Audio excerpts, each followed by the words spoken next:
go chasing the dawn, as I go chasing the dawn, as I go chasing the dawn.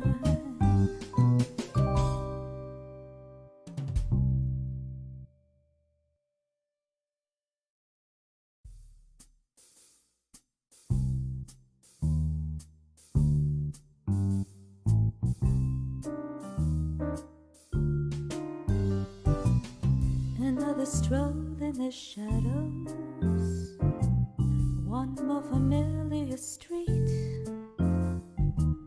It seems that history is bound to repeat.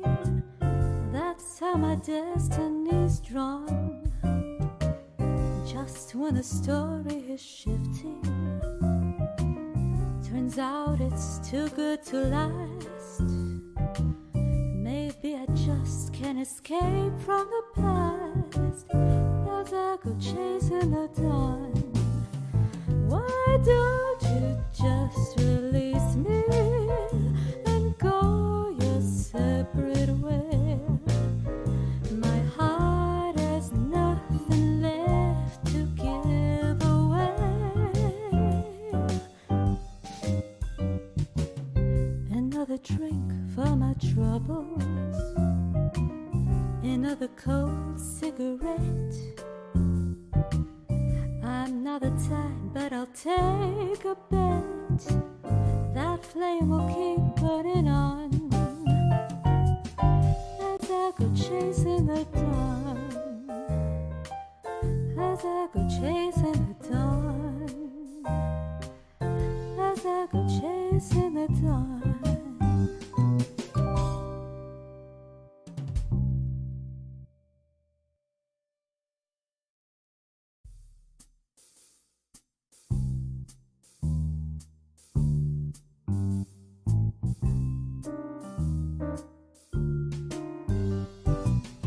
Another stroll in the shadows, one more familiar street. It seems that history is bound to repeat. That's how my destiny's drawn. Just when the story is shifting, turns out it's too good to last. Maybe I just can't escape from the past as I go chasing the dawn. Why don't you just release me and go your separate way? My heart has nothing left to give away. Another drink for my trouble.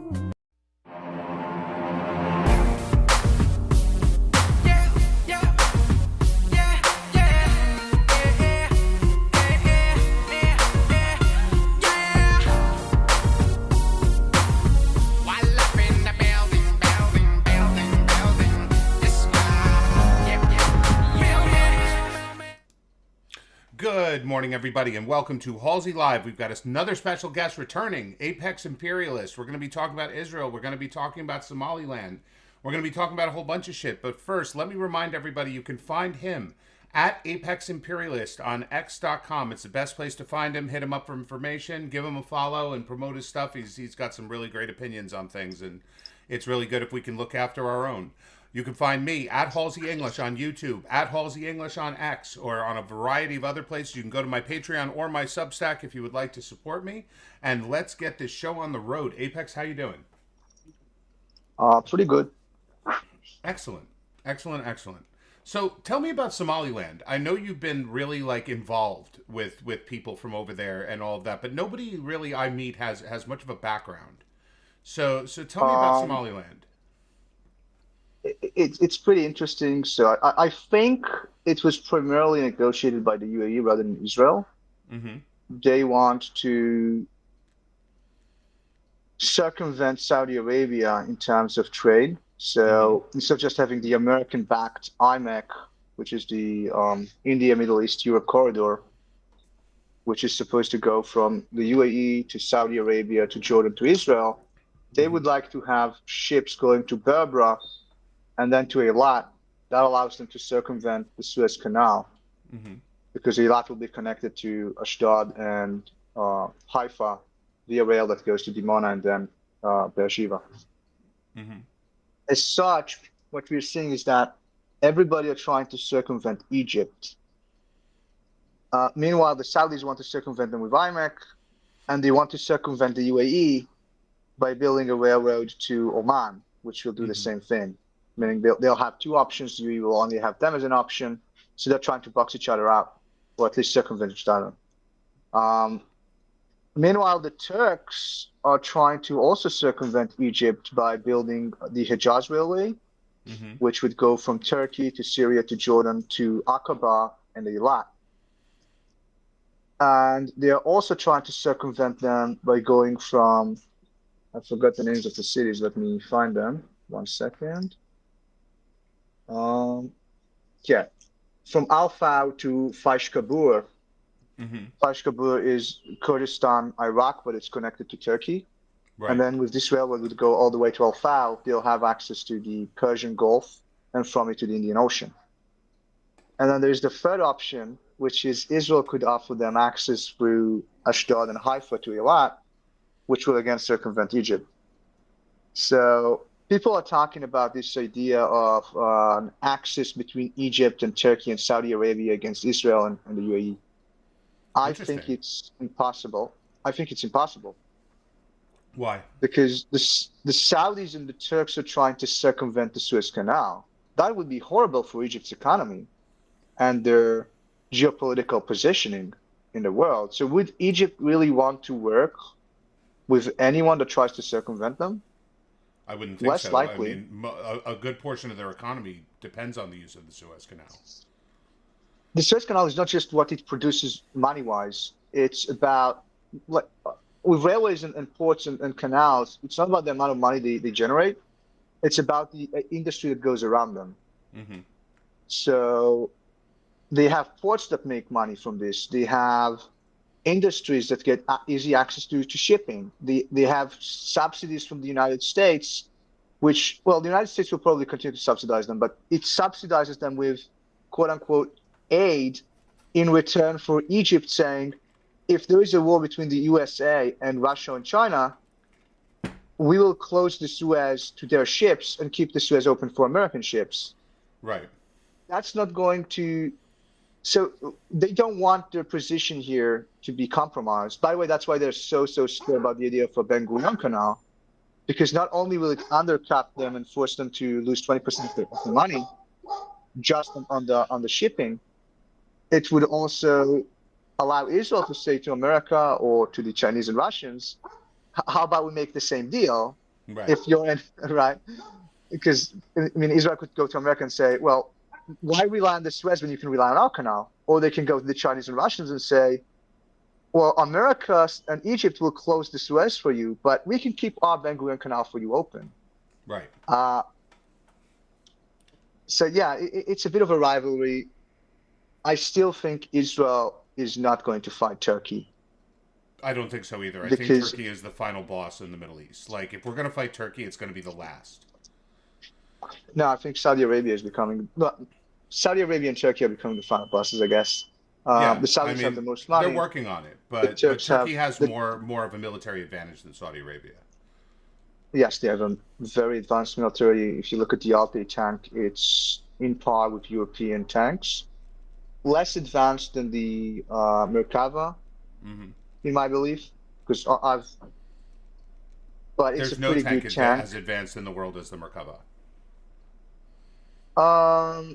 Some German tanks and planned, not existing, but planned German and American tanks could compete with the current Merkava. But they're relying on Israeli technology for it. So whatever technology is going in, whatever technology is going into them is going into the next generation Merkava as well. Worse, Israel generally keeps the better technology. Yeah. So, but by the time they'll finish, we'll probably have Stein or I mean, we had the trophy system. It was the first system, active protection system. It was using basically a shotgun. And now the newer protection systems like the Iron Fist and what the Turks are using and the Chinese use an explosive instead. So the Did you Iran is like a hear, by tiny the missile way, thing. did you hear about the Iron Fist? That America has a technology that's based on Israeli designs called the Helios that's already been deployed on certain battleships. And the Helios was just used to shoot down 4 Iranian drones at once in the Persian Gulf, which is basically the Iron Fist. Basically a bigger version of it, yeah. But it was just used yesterday to shoot down 4 Iranian drones. So it's That's good. And deployed and finally, active. Trump is very angry at Israel on this because he bitches and claims that these technologies are actually American because America gave like, I don't know, 5% of the project's money. So it's actually their technology and Israel should just sell them the whole thing. Israel doesn't agree to it. And as a result, he's constantly bitching because basically like the hardware is shared technologically. That's fine. But they know how to build it. They don't know how to build the software, and the Israeli software is basically the best in the world for these things. It's also proprietary. We won't give it to them. So it's also it's DRM.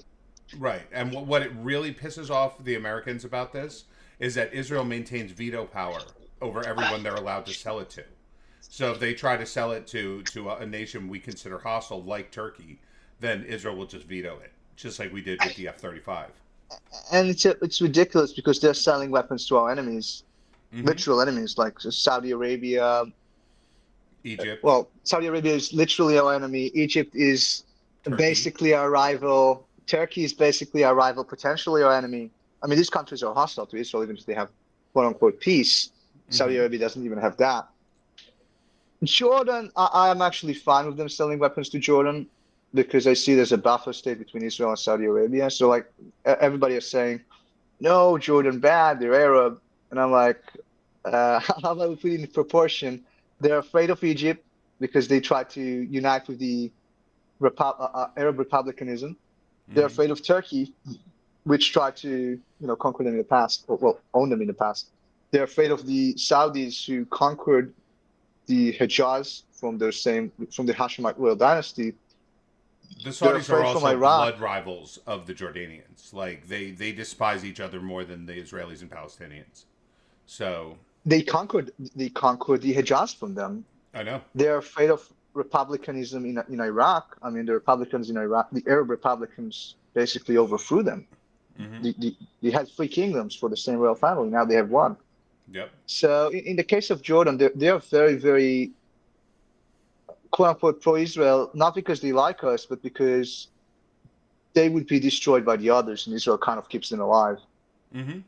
Now, before we get into the next topic, I want to give everybody a bit of a background. So I've known Apex for a long time now, and we used to do a lot of Twitter spaces together, and they were very trolly. Like, we talked about very hyperbolic things that were very high level, but kind of more unserious than serious. And lately, he's made a hard turn into the very serious concept of preparing things that could be implemented at some point as honest-to-God plans for the future of Israel. And one of them is this idea of a railroad system within Judea and Samaria, which you guys might know as the West Bank. And I wanted him to talk about it because I found it so fascinating when he was explaining the plan. So now with that intro, give me an idea of what you're talking about. Well, it's a bit complicated. I had an article about it, and then I discovered that I miscalculated some heights, which would force tunnel construction. We don't like tunnels; they're expensive. So I had to reroute some things, and now I'll have to recalculate it. Although I think the reroute is actually good because it goes through extra places that are going to add extra transit, which is not a bad idea. Okay, so what's the plan in general? All right. I'll just enter the article, which never got published yet. Okay. So far, Israel had no railroads in Judea and Samaria because of 2 reasons. One, they're afraid of Palestinians, which is idiotic. And the second is they're afraid to, quote unquote, give up on their land in the future. So we can't just develop it because we might lose it. The issue is that it's very cowardly and it makes us weaker than we could be. And we don't want to be weak because if you're weak, you're actually more likely to lose Judea and Samaria. Right. And so my outlook on geopolitics is the opposite. You go big or you go home. You don't play these lukewarm games. And especially with railroads, you have to go big because there's synergy between different stations and railways. And Also, so if railways, you just just for build, people that don't know, the cost actually goes down the bigger the system is in the cost per mile or the cost per kilometer. So if you design a railroad that's 12 kilometers long, it's going to cost you more per kilometer than it will if you design one that's 200 kilometers long. correct. But more importantly, it's about the profits. Meaning, if you Hmm. connect Haifa to Jenin to all the way to Jordan, that's a lot more profitable than just connecting Haifa to Jenin, Sure. because now you have synergy between transit and freight from all these directions. Hmm. Um, do you want to put the map here, or Um, I mean, I had the old map. I can't show you the new map because it's not finished. Um, but maybe I can send them both to you if you want on WhatsApp. One second. So while you're doing that, people are asking, and it's obvious the first question you're always going to get asked on this is how do you protect a railway from a security standpoint, because there can always be sabotage where someone blows up a section of the track or attacks the railroad itself. Right. So I have that already thought out in the case that one will have train stations split. Well, train stations in Arab areas would be split between. Uh, I would have to rename that because it's not politically correct, but right now I call it Israel platforms and Palestine platforms. To enter the station, you just have to get a regular train station checkup. But when you go to, one sec, where are those Druze people? When you go to a more advanced, I mean, if you want to go to Israel, okay, I sent you the stuff. Now I can concentrate. Okay. If you want to go to Israel or Israeli places, you'll have to go on an Israel platform, which would have to you will have to show a permit, just like you Okay. usually have to if you're Palestinian on the checkpoints. This would greatly reduce the amount of work that Israeli soldiers have to do in checkpoints today, because right now they have to check an entire car with its people. Now they would only have to check that somebody went through a machine. Two, it's a lot harder to conduct a terror attack in a train station because it's fortified compared to a checkpoint where they can just do a drive-by and then shoot the guys or try to run over them if they don't have a gun. Hmm. So it's safer for the Israeli soldiers. It's going to be easier for Palestinians to travel, which certain detractors of my plan are not happy about. Hmm. And it would also allow Israel to more easily monitor these people and the freight. Because instead of having, let's say, 280 trucks that go around the entirety of Judea and Samaria and either have to go through checkpoints to enter Israel and out of it, well, Israel proper, right? Hmm. Or circumvent Jerusalem to reach Jenin, they'll just go for a train. Now, trains that will go between Israeli cities could skip Palestinian cities, meaning they'll go through the station, but they won't stop in it, Hmm. at least during hours where there are not enough workers with permits trying to go. And trains going from, let's say, Hebron to Ramallah and then Jenin could skip Jerusalem, thus allowing those people to not require a permit because they can't go out to Israel Right. proper anyway. Although members of So people in East Jerusalem could. yes, but they don't need a permit to enter Israel. Right. That's my point. Right. So they would remain in regular trains. But I guess a Palestine train will not stop in East Jerusalem Hmm. unless they have permits, because you can't allow those people to enter East Jerusalem No, without a of course not. checkpoint. um, but yeah, it would make a lot of money for Israel. It would save a lot of money on the military stuff. And there are a lot of so-called captive industries in Judea and Samaria. They make stuff like stone or Hmm. marble. So these are very heavy things, but they're not that expensive compared to electronics. So you actually want to move them by train, as it's much cheaper than truck. It greatly increase their delta of profits, their profit margins. So how do you protect the actual tracks? Like if someone comes up to the tracks that aren't at a station and disables them, then you could have a train wreck, which could potentially kill a lot of people as opposed to just a small amount.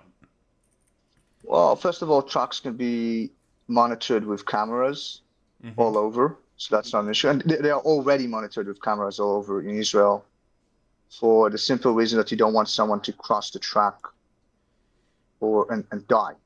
And you also have walls around the trucks, so it's not so easy to get to them. If you go to, let's say, Tel Aviv, you see that there are walls around the trucks, so you can't just enter the area that belongs to trains. These will be patrolled by the army, just like the highways are patrolled by the army. And they would kind of be in the same area, more or less. Sometimes you might want to build viaducts or tunnels to save costs because railways are more expensive than highways, which would justify the construction of such things. But more or less, they would go around where the highways are already. So it's not a major increase for the army's expenses.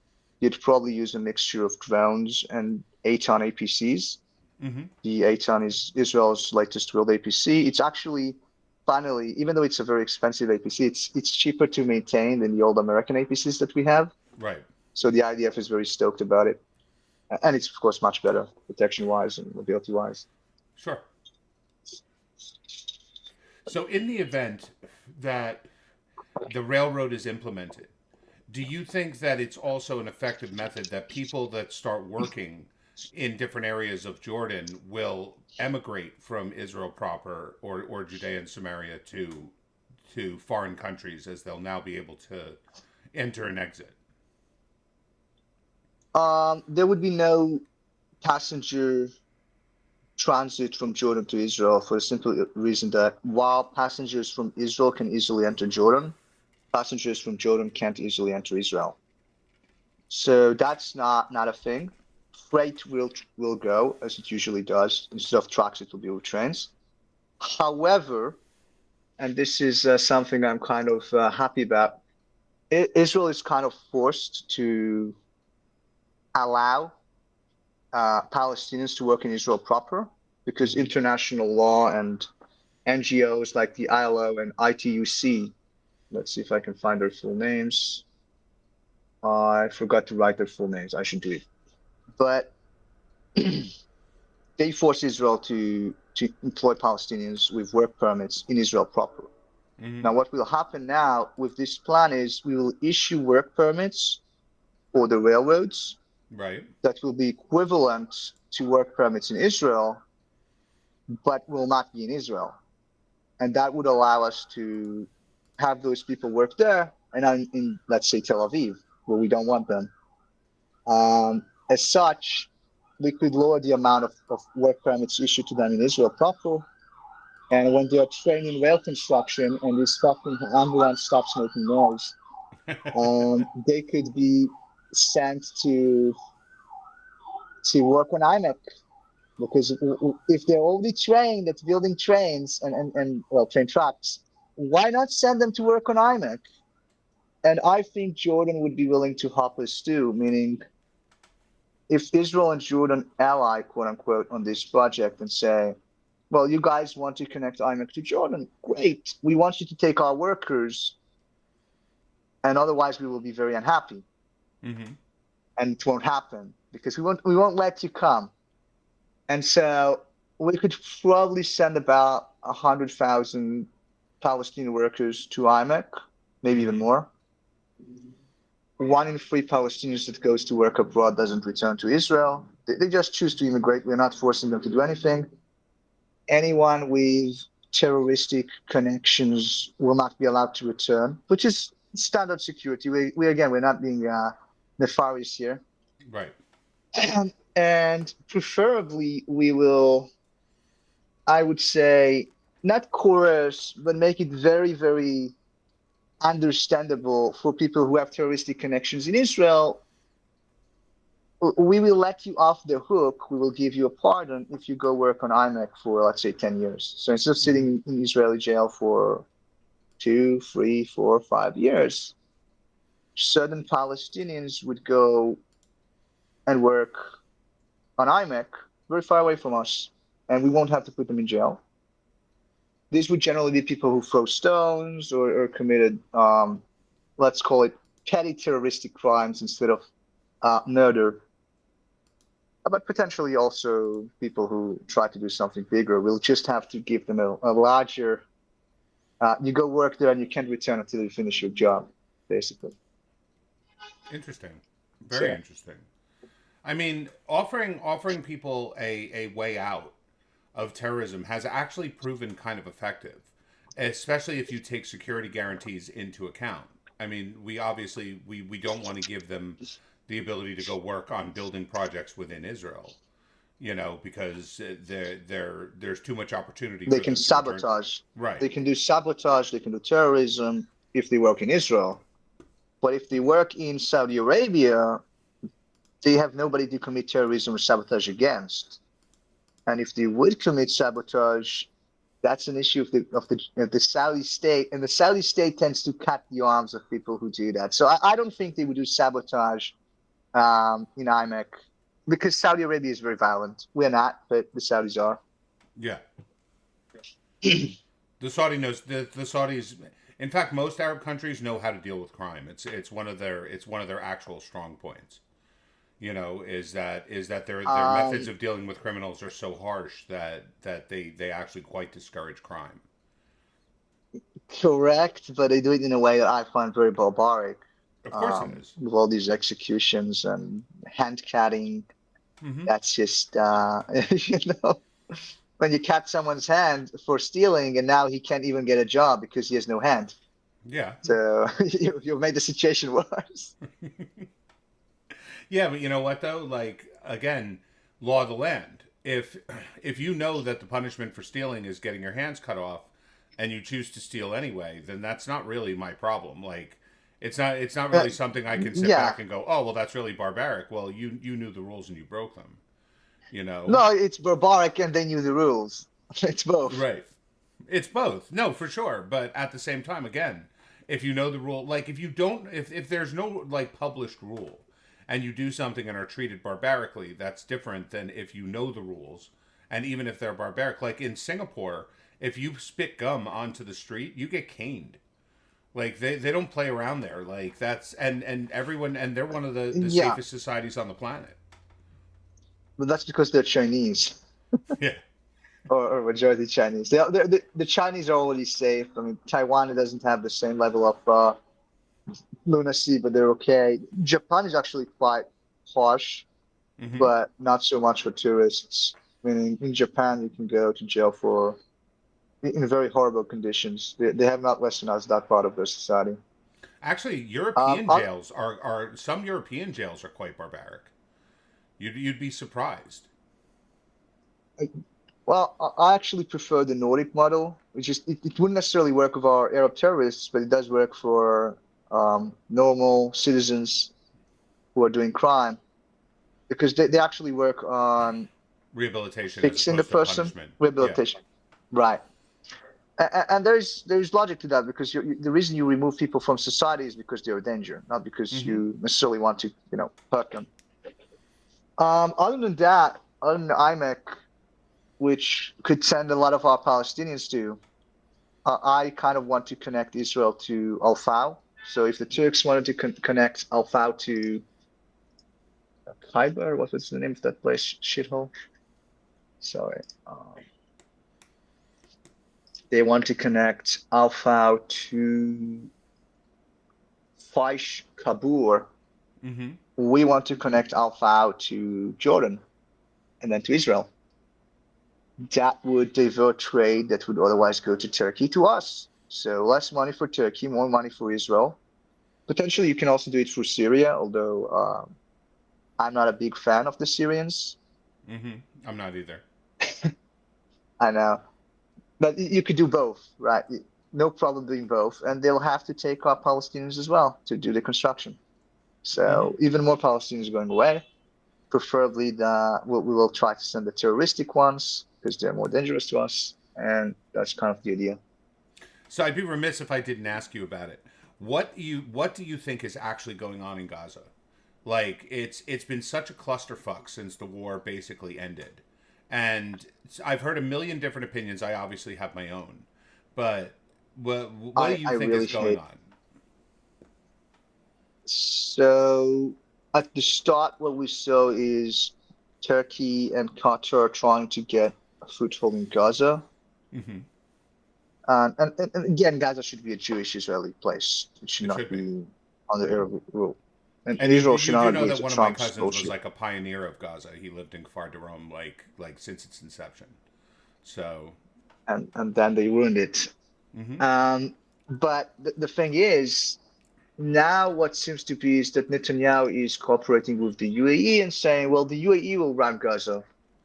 Again, I'm very much against giving them any foothold in our land. It's supposedly not as bad, and it goes in line with the UAE's want to build their treaty ports. I mean, they had a treaty port in Socotra, which they just lost because Saudi Arabia blew them out of it.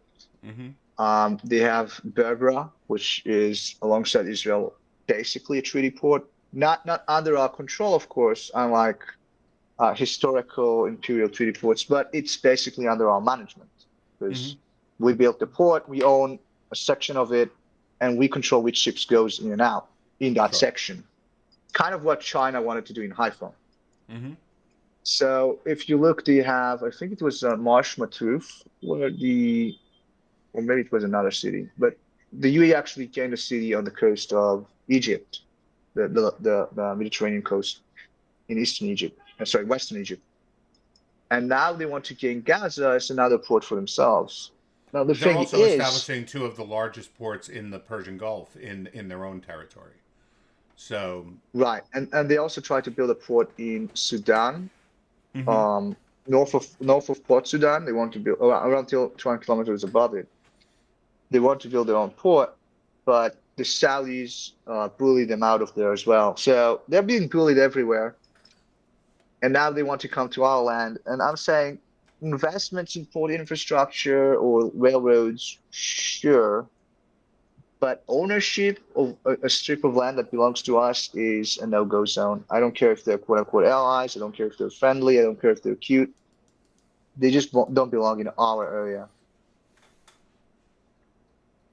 As for the Gazans, because it appears like we have no place to send them, I recommend either going with Hidar's plan, which is to create these small autonomies in certain parts of Gaza. They will be concentrated into certain parts. The others will be settled by Israelis. The other options is what you call the happy camps, which is Israel taking over UNRWA with American help. I think the United States will give us UNRWA if we ask nicely enough and offer something good in return. Mm-hmm. And then since UNRWA is, I mean, everybody say UNRWA is a terrorist organization. I don't look at UNRWA like that. I see name, funding, and mission. Name, UNRWA, funding, UN, mission, dealing with Palestinian refugees. Everybody. So once we control UNRWA, we fire everybody, or almost everybody. And then we say, okay, the mission of UNRWA now is to help those poor Palestinian refugees to find work elsewhere. Mm-hmm. For example, in IMEC, for example, building railroad to Al-Fal, for example, digging a transportation canal from the Caspian Sea to the Black Sea, which I think Turkey will be very, very stoked about alongside Russia and China, because it will be useful for the Belt and Road Initiative. For example, maybe sending them to Thailand. They wanted to build a canal, I think, around Ranong um, to the Gulf of Thailand, which will allow you to bypass Singapore. And it will actually be cheaper than Singapore because even though you'll have this canal, which is an expense, and you'll have to pay transit. You already pay transit in Singapore, and you'll have to, you'll have less travel time. I can send you a map if you want, like here. More or less. So These are I just got an two interesting routes. question. Someone says if the UAE are involved with investing in Gaza, they would be forced to protect their assets. So why allow Iran to continue to pay their proxies and escalate to a bigger war?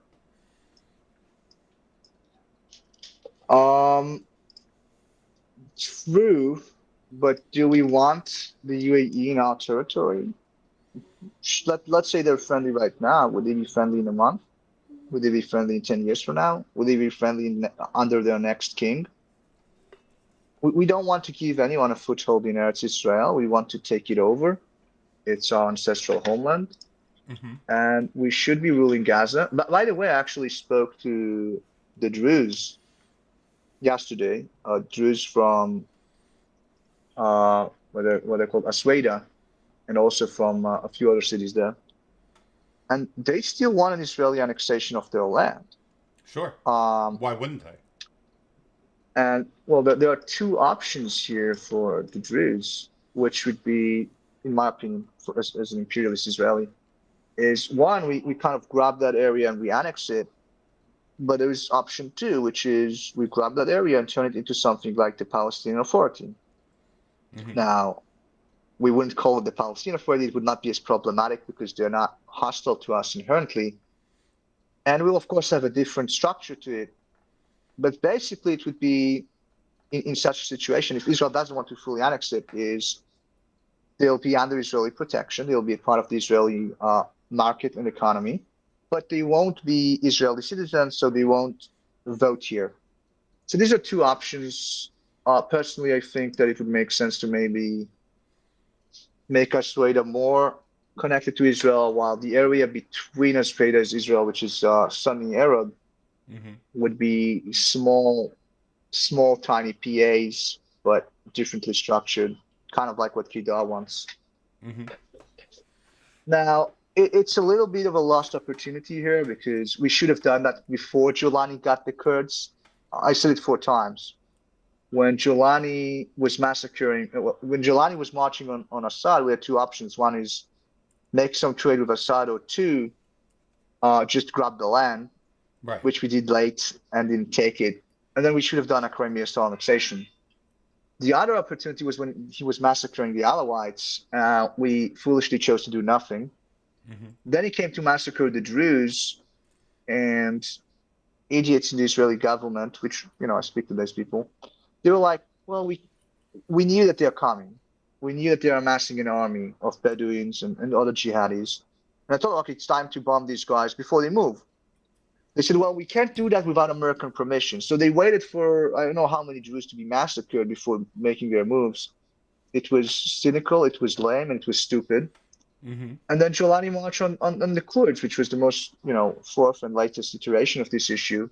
Which any one of us could have bombing called. him. Any one of us could have called that's exactly what was going to happen. Yes, it's so easy to see that you can do that with open source intel. You don't need to have access to the government like I may do, right? So in this case, we had the opportunity to just march on Damascus. His army was in the north. He had no troops in Damascus, but he counted on Israel not doing anything because Trump said so. Imagine we had our army in Damascus now, or near Damascus, and said, you're going to retreat from the Kurdish area, otherwise we level Damascus. And then he would be forced to go into a negotiation table, which would have given the Kurds got something similar to what they wanted. So they will be integrated into the Syrian army, but they'll have their own units, and they'll have citizenship of Syria. But what they wanted was their own autonomous zones, similar to Erbil in Iraq. They didn't get their own autonomous zone. They got to be integrated into Syria, which they don't want to. Mm-hmm. As such, and all of their militias that will not join the Syrian army will be dismantled. Mm-hmm. That's a very bad situation for us. I mean, think about it. In a different scenario where we had been proactive, there would be a semi-disloyal Kurdish entity in Syria, Mm-hmm. and that would not march to war against us. Now that they are a part of the Syrian army, I would not be surprised if 10 years from now, Kurdish troops under Jolani will come fight us near the Golan Heights. Really? You think so? I don't think there's They as have much loyalty towards Israel amongst all of the Kurdish factions as some people like to pretend. So I don't doubt that at all. no, it's possible that he will send Kurdish soldiers to fight us because now he controls them. Mm-hmm. If he had not controlled them, and there would have been a conflict between Israel and Syria, they might say, well, we prefer Israel, as like the top governor would say, just like Erbil prefers Israel. Doesn't Mm-hmm. matter if some of the factions don't like Israel. It's about who is the top guy. But now we might end up fighting them, which is sad. And again, if we had an opportunity to force Jolani into the negotiation table, there would have been a Kurdish Erbil in, let's say Al Raqqa Mm-hmm. as their capital, or maybe Al Hashsaka, and all of these nice Arab names. And we would have taken a chunk of southern Syria by Mm-hmm. force. Now, there is also the opportunity to just buy it from him because he doesn't control Asweda. And I suspect he might agree to sell it to us if we offer to help him with electricity and water. I want Mm-hmm. to build from the Sea of Galilee. I would like to build something similar to the Mobile Sea in Israel that will transport water to Asweda. And if we make a deal with Jalani, then I guess to Damascus as well. They will, of course, pay us for the water. It would also mean we will have to build more desalination plants to send more water to the Sea of Galilee on our own. But that would allow us to sell them relatively expensive water. And it will make money, and they'll also have to be dependent on us, which is kind of good, because then in the event of war, we just cut their water. Meanwhile, if they find another solution, let's say water from Lebanon or water going somehow from Latakia, then we don't get to have this leverage on them. Now, there's something interesting that I remind people about in that during the time when Jelani was attacking the Druze and Israel was moving into position to help them, and we had bombed Damascus a couple times, and it was pretty obvious that Netanyahu was going to order our forces to go into southern Syria. That I always say that the U.S. has weird ways of exerting control and has a weird way of showing that they can use pressure that most people aren't aware of, right? And it was very interesting at that time that right when that happened, there was a push by even Mike Huckabee, who's the most pro-Israel ambassador we've ever had, who started going to the press saying that Israel was oppressing Christians and attacking Christian sites throughout Mike Huckabee is a scumbag. I hate him. Do, do Tell you us know how you what really kind of feel about Mike scumbag Huckabee. he is? I call him a spiritual pedophile. I hope that doesn't hurt the algorithm. But like, what are these people doing? They're basically doing these Christian ads on YouTube that Mm-hmm. go to Israeli children. And what do? They lie. They say that the rabbis will not let you read the quote unquote forbidden chapter. There is no forbidden chapter in the Bible. We read everything. We Oh, I read know. from the start to the finish every year. So these fuckers come, lie to children, lie to the ignorant, lie to the mentally ill and sick, tell them to accept their foreign God, and then they bitch when Israelis don't like it when they talk to their kids. You come you come in the streets of Jerusalem, try to preach to children in the street and tell them that they're going to hell, and then you're angry that some Haredi spat on you. Mm-hmm. Maybe you should stay away from his kids. I mean, would you let anyone come to your kids? And I know that there are Christians in this listening to us here. Would you let anyone coming to your kids to talk to them about them going to hell if they don't convert to another religion, let's say Islam or another Christian denomination which isn't yours, or to communism or whatever? You wouldn't let them do that. No. So the fact that they just spat on these people, they should be thankful, because if they were doing that in America, somebody would have beaten the shit out of them. 100%. So this, 100%. and then this, I know it would have been, because I've been to America before. And so I've these been there guys once are or twice. bitching about being. I mean, you live there. um, so, what does he want? And then, like, nobody's spitting on Christians who just go around in Israel. Mm-hmm. There are places you go to Ilabun, which is a wealthy Christian village. You don't see anybody spitting on them. You go to Tel Aviv University, Christian Arabs in Israel. Nobody spits on them. You go to the Maronite community in Israel. Nobody spits on them. Why? Because they're normal people. And then come these foreign missionaries and so-called Messianic Jews who are not really Jews because they're Christian. And they bitch about people not liking them. Maybe you should look at your behavior. Mm-hmm. I mean, I'm not a very religious guy. I mean, I live in a secular city. Mm-hmm. But I don't want anyone coming to the kids that I still don't have, but I will have, and telling them that they're going to hell if they don't accept the religion which isn't mine. Right. It's that simple. I No, mean, nobody should come to anyone's kids.